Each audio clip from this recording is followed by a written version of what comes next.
Hi good morning to all.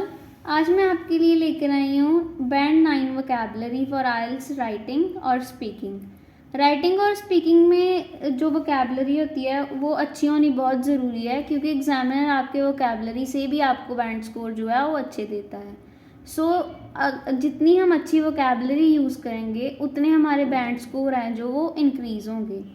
So let's start. First is retention. The meaning of retention is the ability to remember and use information. Second is assimilation, the process of absorbing new information. Curriculum, the subject or courses which a person studied.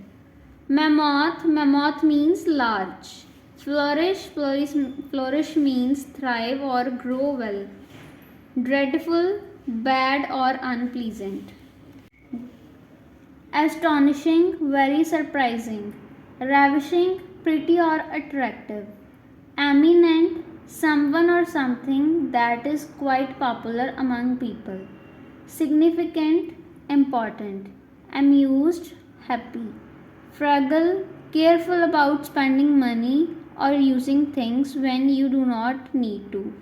फ्रैगल mostly हम person के लिए use करते हैं, वो person के लिए जो अपने मनी मैटर को लेके बहुत केयरफुल होता है, जो फालतू पैसे खर्चने में बिलीव नहीं रखता। ये था वोकैबलरी का पार्ट 1। और वीडियोस के लिए हमारा यूट्यूब चैनल सब्सक्राइब करें। Thank you.